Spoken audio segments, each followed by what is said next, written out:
pushed the car out onto the drive again. Just starting to make, well, I've made the template for the turbo support from the gearbox.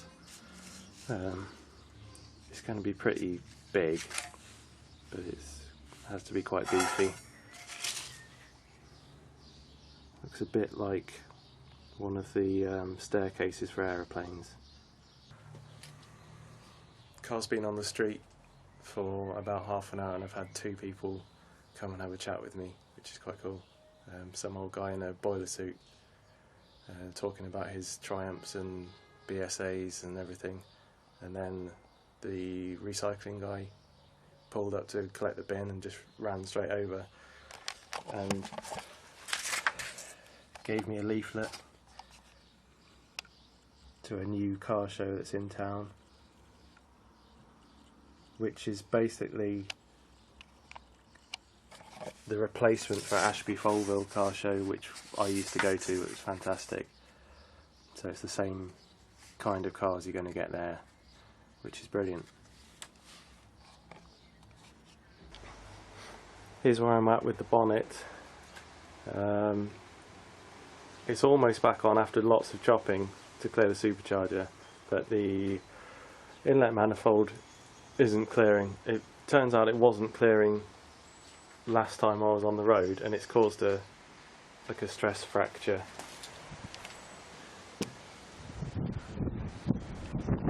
Not sure how I didn't pick that up when I was actually driving on the road last time. Probably because it was just, enjoying it too much. So I think I've nearly finished chopping now. I'm just mounting the intercooler at the moment. I think I'm going to have just the pipes of it sticking out a bit. Then when I've cut it all I need to, I'm going to probably put loads of sheets of aluminium to build it back up and rivet that on, and then spray it matte black, something like that.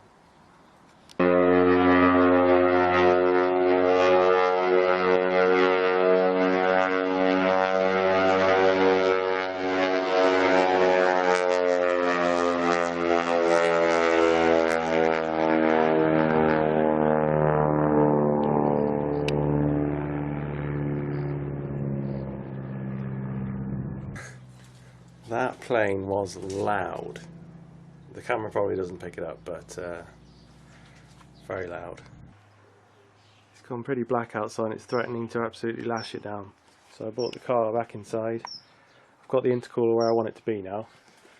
At the moment I've reused this old mount here and made up one either side of these pretty flimsy mounts. Well, they're flimsy at the moment, but I will run a straight bit of steel across and weld it round, and that'll make it nice and strong. And then the top mounting points here will come off here and here in a sort of horseshoe. And I think I might actually run the second intercooler back there. I was wondering for a while if I should have 2 intercoolers, but the ones I do have aren't particularly big, and the supercharger is going to be pressurising already pressurised air, so it's going to be getting a lot hotter than usual. So I think 2's the way to go. It'll be extra work, and there'll be a some sort of scoop sticking out the bonnet. The bonnet is absolutely hacked to pieces at the moment. There's not much of it left. But I can remake anything I need to in aluminium.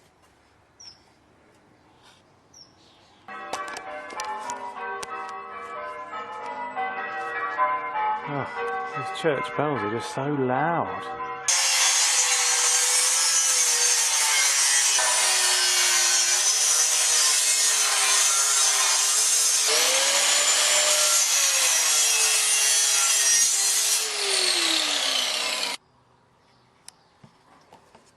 That's the intercooler all mounted now.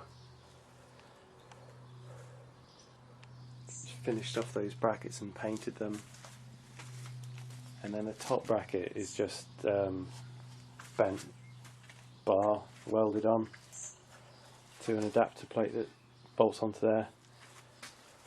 It's strong enough, obviously not as heavy as a radiator, but it's still plenty strong enough. So now the front mount's done, I am going to start mounting the second intercooler.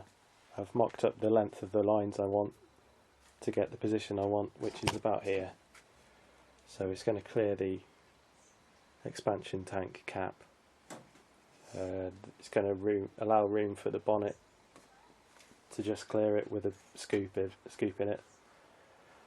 And then I'll have the bonnet will pass over here, and then I'll probably build up some sort of frame with a thick rubber shroud around it, like on the 306, to help direct air through it, so it doesn't all just flow, take the easiest path.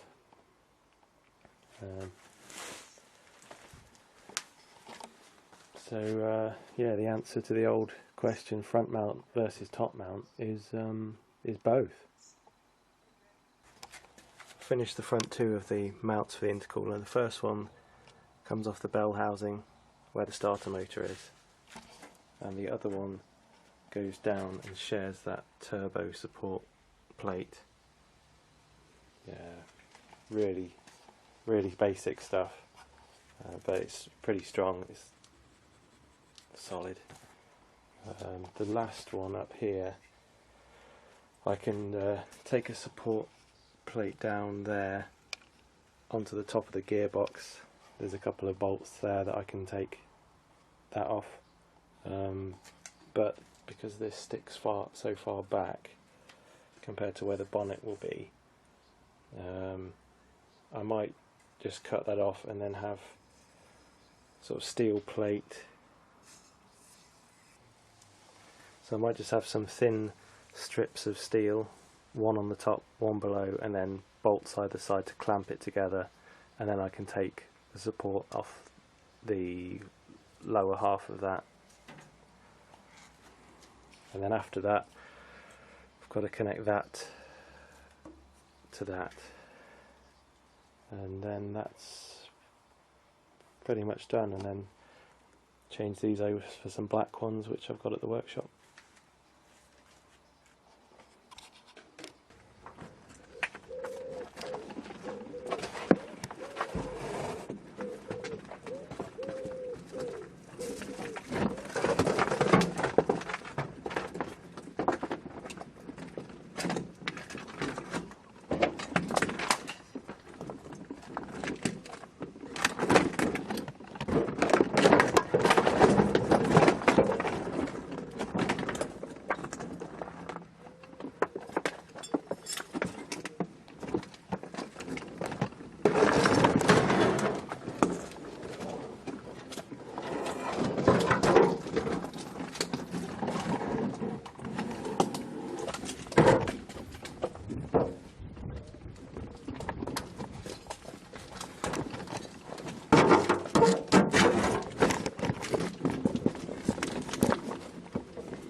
I'm in an LDV Pilot, uses the same gearbox as my Kit Car, with the floor mount really long stick. I might grab the stick today. I don't really need it, but they sell for 30 quid on eBay, and it will be a few quid here.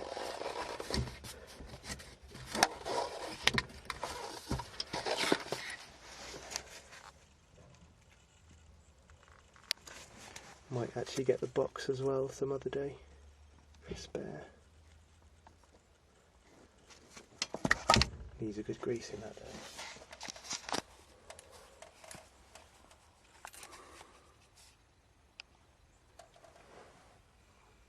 Got a couple of transits over there, but they've got the Lucas cav pumps, and then a trusty Volvo 740 estate.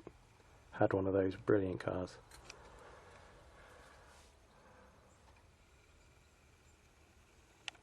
Lots of 306s here, but almost all of them are Lucas pumps, apart from one like semi-electronic Bosch. Back from the scrapyard now. I've got I picked up this Bosch transit pump, obviously 11mm head. I've not got any plans to put a bigger pump on my car at the moment, but I just thought why not, because they're so easy to take off. I find them much quicker to take off than a Bosch off a 306 or a 405 or whatever, and for the price I tend to grab pumps when I see them. They're both I think this was 15 quid and then that Bosch off a 306 was 10. That GT 2256V was about 15. That's my 3.14 differential,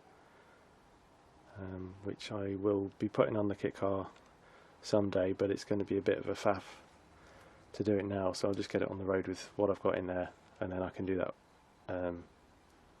as a rolling side project. Right, this is the pipe between the supercharger and the intercooler, and I need to put some beading on there so it doesn't the boost hoses don't blow off. This is an old vise I've got that I just made this simple tool, which is two 10mm rods. One's had a bit, yeah, I've just ground those shapes into it. So yeah, just shove the pipe in and tighten it up.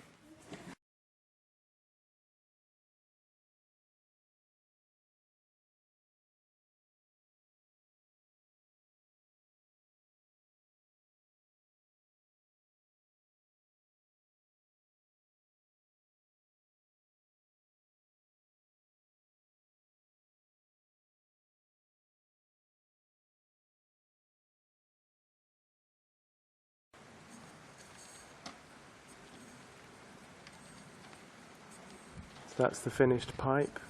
That should hold the boost quite well, and I'm just blessing it with a rainbow. That means it'll hold at least 60 psi.